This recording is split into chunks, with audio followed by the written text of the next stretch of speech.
เพิ่มพลังก่อนบ่สบายดีเจ้าเนาะมาแจ้งข่าวดีทั้งซาออนอีกมื้อนี้กันเนาะแหละข่าวของเพิ่นพี่น้อยเนาะมาเยี่ยมยามทางซาออนทางบ่าวซ้อนก็มีอยู่ที่เนาะทางบ่าวซ้อน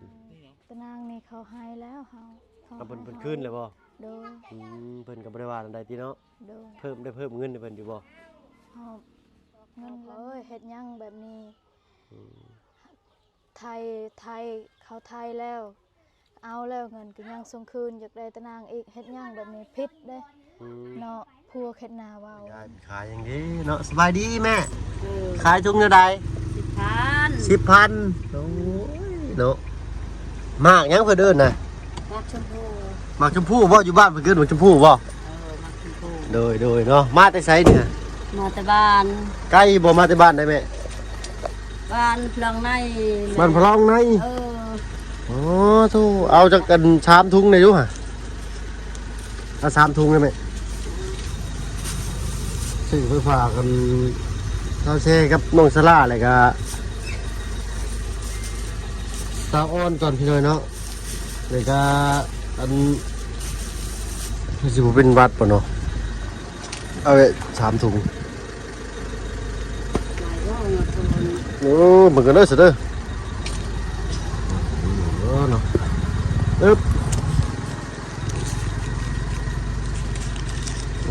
บาทก่อนหาเงินอย่าไปหน่อยเนาะหน่อยเนาะ10,000นะแม่เนาะขอบใจเด้อแบกมาจากบ้านพลองในไกลอยู่ได้อยู่เนาะโอ้ปลูกต้นอยู่ข้างเฮือนบ่แม่นี่เนาะนั่งนอนอยู่แล้วค่ะคือสีหวานอยู่แล้วพี่น้องเนาะสีเป็นฝากไปทอดมัน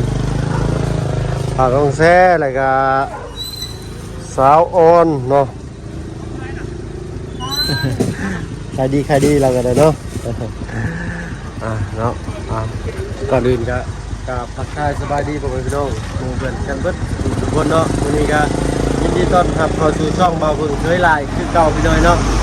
วันนี้ก็เป็นมื้อที่2ที่เฮาขึ้นมาอยู่เซโปนพี่น้องเนาะวันนี้ก็สิแวะเข้าไปเยี่ยมยามทั้งน้องอ้อนเนาะแล้วก็สาวแซ่อีกคือเก่าพี่น้อยเนาะแล้วก็บ่าวซ้อนเนาะน้องบ่าว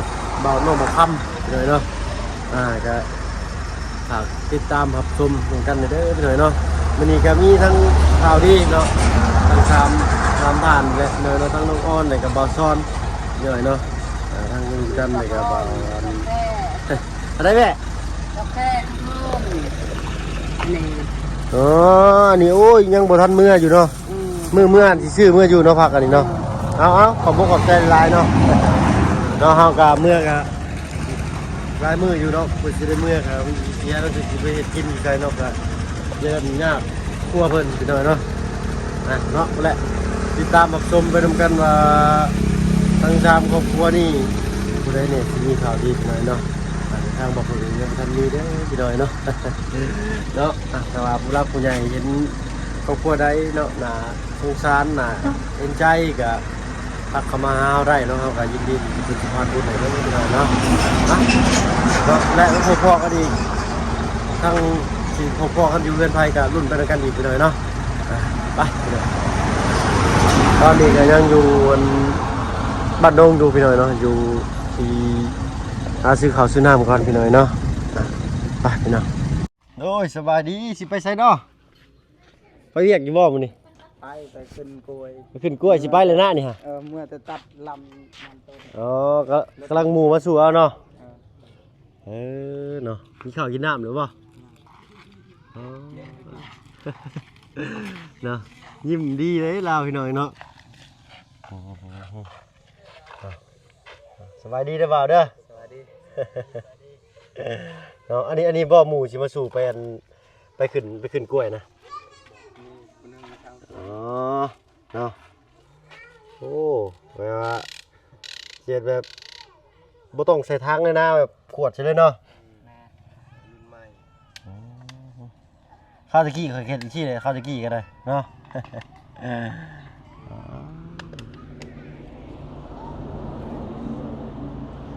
แบบบ่เปิดถังแต่ว่าใส่ท่านี้เนาะ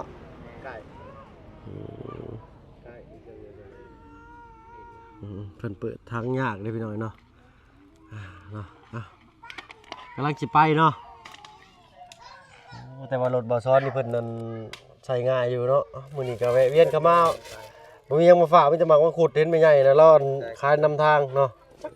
จักสิหวานหรือบ่ก็บ่จักคือกันเนาะชิมมึงอยู่ห่า เคยกินยัง หมักชมพู่รุ่นนี้บ่มีละหวานอยู่บ่บ่หวานโอ้โหมีใหญ่ตัวคล้ายแล้วสับพี่น้อยเนาะเฮ้ยเนาะ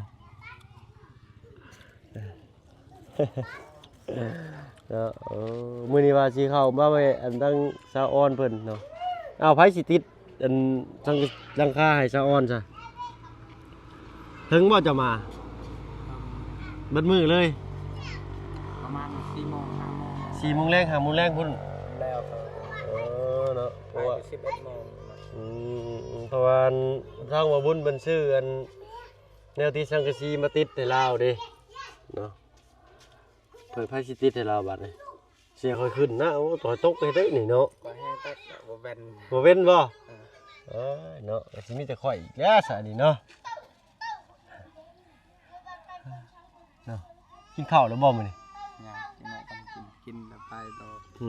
กินได้ยังกินมื้อนี้ได้ยังกินนี่ มี กินหมี่คือเก่าโอ้สิมีแห้งยอกล้วย เนาะทางบ่ซ้อนก็ทางผู้ใหญ่เพิ่นก็คอมเมนต์เข้ามาหลายพี่น้อยเนาะให้ช่วยเหลือเพิ่นแหน่เพิ่นว่าเนาะก็แล้วแต่อันทางผู้ใหญ่เพิ่นสิมองเห็นเนาะพี่น้องทางเฮาก็แล้วเนาะทางเฮาก็อาสาเป็นสะพานบุญให้คือเก่าพี่น้อยเนาะเอาไปทางอันบ่าวซ้อนเพิ่น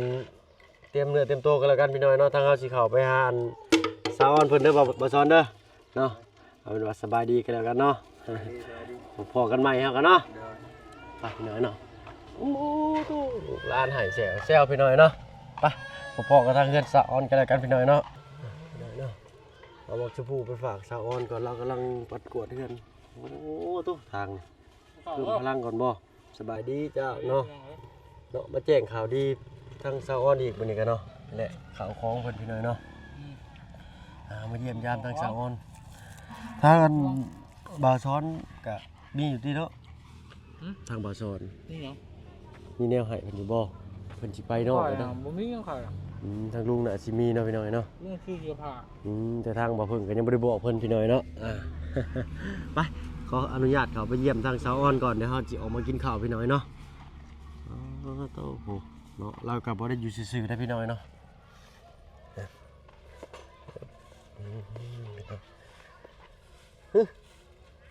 อ๋อนอนอยู่ปีพี่น้องเฮ็ดตื่นเลยสิบ่ตกบ่นะฮะอีละเอ้ยไปเบิ่งน้องจังแม่นั่น สบายดีสะออนเนาะนี่ ขอบใจเด้อ เป็นยังอันนี้บัดเจอหมักชมพู่เอาไปล้างแล้วก็สู่ลูกกินเนาะจักเป็นอะไรทางบ่เพิ่นก็ยังบ่ทันได้ชิมมึงอยู่พี่น้องเนาะชื่ออันนั้นมันไปตู้เพิ่นข้างทางเนาะโตปัดกวาดเรือนสัตว์เศร้าๆพี่น้อยเนาะ มางหมดแล้ว หึ เขามางหมดแล้วเฮ็ดไผเดือน อ๋ออันกิตาไฟอยู่เทิงเฮือนนี่เพิ่นมางแล้วพี่น้อยเนาะเหือไรใครย่อยแต่เศร้าๆแล้วกันเนาะเพิ่นก็อยากเฮ็ดอยากสร้างอะไรเนาะแต่ว่าเพิ่นยังค่าลูกน้อยเพิ่นเนาะลูกเพิ่นทั้ง3คนก็กำลังสิใหญ่พี่น้อยเนาะก็ซอยแม่เอาน้องได้อยู่ได้เนาะลูกเราก็เก่งเด้พี่น้อยลูกจะจักปีเลยคนหนึงน่ะผู้ใหญ่กูหมู่จักปีแล้วจ้าออน ได้ละ5 ปี 5 ปีเนาะเก่งเด้พี่น้อยเนาะ5 ปีเอาน้องซอยแม่ได้เนาะคือว่าสังกะสีหัวบ่ เด้อ เบิ่งขออนุญาตฟังเสียงเพิ่นแน่เนาะพี่น้องเนาะคือจะว่าเสียงคอยบ่อยเขาอึ๊บเนาะ เด้อ เท่าพี่น้อยเนาะเพิ่นก็สุดแต่อยากเฮ็ดพี่น้อยเนาะอยากเฮ็ดอยากหาแหละแต่ว่าบ่มีเวลาเนาะ เด้อขออนุญาตเด้อเอาไว้ ก็คิดเห็นใจเพิ่นได้พี่น้อยเนาะพ่อบ่าวเพิ่นก็มีลูกน้อยคือกันเนาะทางบ่เพิ่นก็บ่ได้คอยประคบประงมลูกซำแม่เพิ่นพี่น้อยเนาะเข้าใจหัวอกผู้หญิงเลยพี่น้อยเนาะ เด้อ ลำบากกันเนาะชาวเนาะ โดย ลูกให้กับโตเนาะเห็นก็น้ำตาสิไหลเลยเนาะเห็นลูกให้บ่เศร้านี่พี่น้อยเนาะ เด้อ บ่เพิ่งนี่เฮาบ่อยากแนมมึงซ้ำเวลาลูกให้นี่อยากย่างว่าจะพักหรือจะกลับมาใหม่ไปทำใจก่อนพี่น้อยเนาะ เนาะกินข้าวกินน้ำเลยบ่ซั่นมื้อนี้ กินแล้ว ได้ยังกินข้าว เฮากินผักกูด หึ กินผักกูด กินผักกูดที่มื้อวานนี่บ่เพิ่งไปช่องเบิ่งหั่นบ่ โดย เฮ็ดอะไรกินซะมันลวกบ่เรือว่าผัด เฮาพัด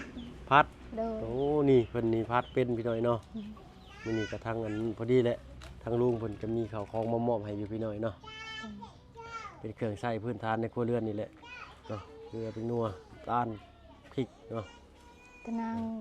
างนี่เขาให้แล้วเฮาขา เอาเพิ่น ให้ ขึ้นเลยบ่ โดย เพิ่นก็บ่ได้ว่าอันใดติเนาะ โดย เพิ่มเงินให้เพิ่นอยู่บ่ เฮาเงินละนึงนั้นเขาเอา อ๋อเงินล้านหนึงที่บ่บุญมอบให้เนาะ โดย เด้อ น้องแม่พัวแม่เข็ดหน้าให้หายบอก อยู่ พ เพิ่น อ เฮือนเพิ่นอยู่นี่บ่ โดย อื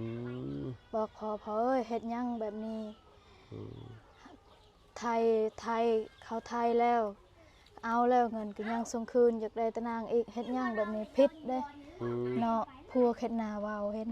อ๋อผัว พัวแม่เข็ดหน้าเว้า ผัวแม่ชื่อหยังก็ แม่เข็ดหน้า แม่เขียดนา โดย ผัวของแม่เขียดนาเว้าให้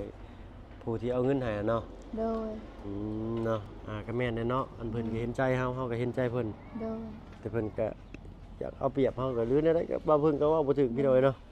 บ่าเพิ่นก็บ่ได้อยู่ในเหตุการณ์เนาะแต่เพิ่นอยากได้ตะนางเงินเฮาก็ให้เลยเนาะกำไรก็ให้เลย โดย เนาะต่างคนต่างเห็นใจกันบัดสิมาเอารัดเอาเปรียบกันก็ เฮา บ่ ก็ ได้ ดี เด้อ ใจ พี่น้อย แล้วเขาหายตะนางคืน คือว่าจบเลยเนาะตะนางเนาะ โดยเขาเอาคืนตะนางก็เฮาเป็นห่วงตะนางนั้นเฮาอยากได้ เนาะจังพ่อเนาะบ่าวสอนเพิ่นจังบ่กล้าเอามาติดตั้ง โดย เพราะว่าเพิ่นยังบ่ได้คืนแบบ 100% เนาะ โดย อืม ทีนี้เขาหายเฮาแล้ว เพิ่นให้แล้วบัดนี้เนาะทางบ่าวสอนเพิ่นว่างเวียกก็สิให้เพิ่นมาขังให้เนาะ โดย เพิ่นก็คืออันใช้ง่ายดอกบ่าวสอนเนาะเพิ่นเป็นแบบว่าคนยิ้มตลอดเมื่อกี้นี้บ่าวเพิ่นก็แวะไปหาเพิ่นแหละ โดย เนาะเอาหมักชมพูไปให้เพิ่นทงหนึงเนาะ โดย เพิ่นสิไปขึ้นกล้วยมื้อนี้ โดย ชังกะซีกะหัวบ่สอน พัวเฮาเฮ็ด ไปเฮ็ดได้จังว่าให้มันหัวนะ เฮาอยู่ตารางเฮาบ่ฮู้เฮาได้ยินแม่น้องเอิงนั้นบอกเฮามีหยังเฮือนเจ้า คือว่าเสียงดังๆบัดเฮาขึ้นเฮือนเฮาเห็นพัวเฮา หูใหญ่บ่ เห็นพัวเฮาถือผ้านั่นพัวเฮาจิกเอา อืม บัดเฮาบ่กล้าหายพัวเฮา แม่ ล น ง นั่น ตา แหละเนาะ ราง คันว่าเฮาโตคนเดียวเฮาบ่ย่านดอกเนาะ โดย ตอนนี้เฮามีลูกก็ต้องเบิ่งลูกเบิ่งเต้าเนาะโอ้ยเนาะเอ้าอย่าดอกเริ่มใหม่ซะก่อนเนาะภายใน 2-3 ปีนี่ก็รักษาสุขภาพตัวเองนั่นแหละเนาะ โดย ใช้ชีวิตให้มีความสุขที่สุดเนาะเขาว่ามื้อใดเพิ่นสิออกมาก็ทางเฮาถ้ามีโอกาสก็สิแวะเวียนเข้ามาเบิ่งอยู่เนาะแบบว่าให้เพิ่นออกมาแล้วก็เบิ่งสถานการณ์เพิ่นก่อนว่าเพิ่นมีอาการแบบใดหั้นนะ โดย การแบบคุ้มคั่งบ่หรือว่าการแบบคือคนปกติก็ก็สิไว้วางใจเนาะก็สิเบิ่งไปนำสักพักหนึงเนาะเพื่อฮอด2-3ปีก็สิบ่ดีขึ้นบ่คนเฮาก็เนาะ โดย เจ้าก็คิดว่าสิดีขึ้นอยู่บ่แล้วบ่ได้ลิ้นแล้วก็สิดีขึ้นอยู่ดอกเนาะ โดย เนาะไปหันเพิ่นก็บำบัดพี่น้อยเนาะบ่แม่นเอาไปฝากขังหรือว่าจับจำคุกบ่แม่นได้พี่น้องเอาไปฝากขังเอาไปบำบัดเนาะ โดย เอาออกมาเฮ็ดเวียกเฮ็ดงานออกแข่งงานแล้วก็เอามากินหืดกินยาพี่น้อยเนาะเพิ่นสิมียาเพิ่นอยู่คันว่าฝากขังเนาะประมาณนั้นพี่น้อยเนาะผู้แลอยู่ทางหลัก35ก็เป็นนั่นคำสว่างเนาะ โดย ทางหลัก35บ่เพิ่งเห็นแต่คำสว่างพี่น้อยเนาะ โดย ก็ทางน้องบ่เพิ่งก็เมื่อก่อนเนาะแต่หึงนั่นแหละทางพ่อบ่เพิ่งก็พาเขาไปพาน้องน่ะเขาไปเบิ่งเนาะ โดย เขาไปเบิ่งซื่อๆนี่ได้บ่ได้จับบ่ได้ผูกได้เนาะเพราะว่าทางพ่อบ่เพิ่งก็ฮู้จักกับหรือว่าสนิทกับเป็นคนนั้นผู้คุมในคุกหั้นนะพี่น้อยเนาะแบบว่าเพิ่นเป็นอันผัวหัวหน้าสั่งหัวหน้าอำนวยการหรือว่าสั่งในหั่นเนาะก็เลยขออนุญาตพาลูกชายเขาไปเบิ่ง โดย เพิ่นก็ย่านเท่าคู่มือนี่ ตัวเพิ่นว่าสิไปอันตัดผมเนาะพอเขาเลยพาเขาไปเบิ่งเลยพี่น้อยเนาะย่านเท่าคู่มือนี่เลยเนาะลูกอยู่ครบเบิดเนาะ โดย 4 คนเนาะทั้งเบิดเนาะ โดย เนาะ กินข้าวกินน้ำกับผักกูดพี่น้อยเนาะ ทางเฮาก็ยังบ่ทันได้กินดอกพี่น้องเนาะเดี๋ยวก็พุ่นแหละสิแวะเวียนไปกินข้าวจักเล็กจักน้อยก่อนพี่น้องเนาะต้นบักมี่ไผชาวอ่อนซะนี่ ต้นลูกแม่ แม่นต้นเจ้าบ่หรือต้นชาวบ้านเพิ่น ต้นพอน้องต้นแม่ย่า เนาะมันสิบ่หล่นสิหัวบ่เนาะมันชุกนะ เฮาย่านทึกสังสีเฮา บ่ถึงดอกเนาะสังกะสียันถึกเล็กน้อยติเนาะ โดย ถึกสังกะสีนี่สิบ่เป็นหยังบุ้มซื่อพี่น้องเนาะย่านมันถือกันเด็กน้อยแล่นลิ้นน่ะป้อโตพี่น้องเนาะ แต่เดินหมอกล้างจ้ะแต่ เนาะก็เป็นชิงเงียบเนี่ยเนาะพี่น้องมื้อนี้ก็ได้เนาะที่ครึมๆเนี่ยเด้อพี่น้อยเนาะผู้แลไทยบ่าวซ้อนเพิ่นว่างเวียกว่างงานเนาะจังว่าให้เพิ่นมาพังรักให้เนาะมื้อนี้เพิ่นก็ไปเฮ็ดเวียกอีกเด้นี่ โดย เพิ่นให้เทื่อละเท่าไรก่อนเฮ็ดเวียกกันขึ้นกล้วยนี่เนาะหรือว่าแล้วแต่มันน้อยมันหลายบ่ คันคือแก่ลายก็ได้หลาย เนาะ แก่ ทำเพิ่นก็บ่ได้ถาม 2คันรถก็ได้200,000 รถละแสนเพิ่นให้เนาะ โดย เพิ่นไปขึ้นกล้วยพี่น้อยเนาะกับหมู่เพิ่นเนาะไผสิขึ้นติดสังกะสีให้บาดนี่ขึ้นทางได้สาวอ่อนว่าเบิ่งอยู่ขึ้นทางโกหมูมี่ได้บ่ เฮาก็คือ เนาะแล้วกันขึ้นมีใช้ละบาทนี่บันไดก็บ่มีสิเอิ้นสร้างซะเด้มาเฮ็ดให้เนาะติดก็ต้องขึ้นไปติดอยู่เทิงเด้อพี่น้อยเนาะเพราะว่าให้น้ำไหลผ่านไปเลยถ้าว่าติดทั้งลุ่มนี่สิบ่อยู่เนาะสิได้ก็รุ่นติดตามไปนำกันพี่น้อยเนาะเนาะก็บ่มีหยังดอกพี่น้อยเนาะสำหรับคลิปนี้เขามาเยี่ยมมายามทางชาวอ้อนเพิ่นซื่อผู้แหละมีแต่ทางลุงจันทร์กับทางบ่บุญสารวันเพิ่นเนาะมีอันของมามอบให้เจ้าวันนี้เด้อ โดย เนาะจังใดก็ขอบมุกขอบใจทางผู้ใหญ่ใจดีเพิ่นกันแล้วกันพี่น้อยเนาะที่มองเห็นครอบครัวสาวอ่อนเนาะทางแม่เพิ่นก็เลี้ยวเห็นพี่น้อยเนาะว่าเพิ่นก็หัวอกผู้หญิงนํกันนะพี่น้อยเนาะเพิ่นก็คือสิเข้าใจเนาะทางเฮาเห็นเนาะก็ยังเข้าใจ ยึด เลย อัน ว่า นั้นยึด บ่จักว่าสิเฮ็ดหาหยังเนาะเฮ็ดอยู่เฮ็ดกินนี่ก็ยังยากแล้วพี่น้อยเนาะลูกให้หน่อยหนึงก็ต้องแล่นไปเบิ่ง โดย เนาะแต่ยังใครได้เนาะลูกเพิ่นก็เอาน้องซอยแม่ได้เลยเนาะสำหรับคลิปนี้ก็สิได้ลงเวลาแล้วพี่น้อยเนาะให้ทางดวงจันทร์กับบ่าวบุญสารวันเพิ่นเข้ามาเยี่ยมยามทางสาวออนมามอบสิ่งของที่สิใช้ในครัวเรือนกันแล้วกันพี่น้อยเนาะสำหรับคลิปนี้ก็สิขอตัวลำลาก่อนเนาะพี่สาวออนเนาะสบายดีเนาะ ขอบใจหลายๆเด้อมาเยี่ยมมายามกับเฮาดีใจแฮง โด แล้ว ยเนาะ ขอบใจหลายๆให้อยู่ดีมีแห้งให้สุขภาพแข็งแรงความเจ็บอย่าได้ความใครอย่ามีปรารถนาสิ่งใดก็ให้ได้สิ่งนี้ทั้งหมด FC สิครูสุคน โดย สาธุขอให้เทวดาฮักแพงทั้งหมด FC เด้อ โดย สาธุทางเบาบ่หยัง บ่เพิ่งเคยละเนาะ บ่ถึงเวลาเด้อ โดย สาธุ เนาะโตจะฟังเลยก็จ่อยเขาเนาะขอมุกขอบใจทางสะออนหลายๆไปเนาะหาอันเบิ่งลูกเบิ่งเก้าเลยกับพุ่นแหละแต่ทางลุงกับบ่าวบุญชาละวันเพิ่นเข้ามาหรือว่าสิเป็นทางบ่เพิ่งเคยละก็ประจักษ์ขึ้นราคาพี่น้อยเนาะ เนาะก็เฮ็ดได้อยู่ได้พี่น้อยเนาะแต่ก็ระมัดระวังแต่ว่ามีบันไดก็อยากไปตะขึ้นอยู่เนาะถ้าบนบันไดนี่ก็ห่วยก็ยากไปเลยเนาะสำหรับคลิปนี้สิได้สุดเวลาสมมาพักผ่อนแล้วพี่น้อยเนาะทางบ่เพิ่นก็สิขอตัวกินข้าวกินน้ำกันพี่น้อยเนาะเนี่ยมียังกุญแจเนาะแล้วก็โซ่แล้วก็ส่วนอื่นนี่ช่างก็เล็บติดสังกะสีเนาะแล้วก็ข้าวของนี่แหละอันนี้ก็จักสิเป็นของผู้ใดก็สิเป็นของบ่ซอนไว้หน่อยเนาะนี่ของสาวออนเนาะประมาณนี้พี่น้อยเนาะก็ว่าสิขึ้นไปเยี่ยมตังสาวแช่พี่น้อยเนาะมันบ่บุญไปกันบ่ซ้อนแล้วพี่น้อยเนาะสำหรับคลิปนี้สิขอตัวลำลาพี่ลาน้องกันแล้วกันพี่น้อยเนาะผู้พ่อกันคลิปหน้าเนาะสำหรับคลิปนี้ลาแล้วเนาะถ้าท่านได้เข้ามาที่ผ่านเข้ามาเบิ่งคลิปนี้มาแวะมาชมเลยก็ฝากกดไลค์กดติดตามให้หน่อยเด้อพี่น้อยเนาะเราผิดพลาดประการใดขอโทษขออภัยหลายๆพี่น้อยเนาะสำหรับคลิปนี้ลาแล้วเนาะพอกันคลิปหน้าเอาเป็นว่าสบายดีพี่น้องเนาะ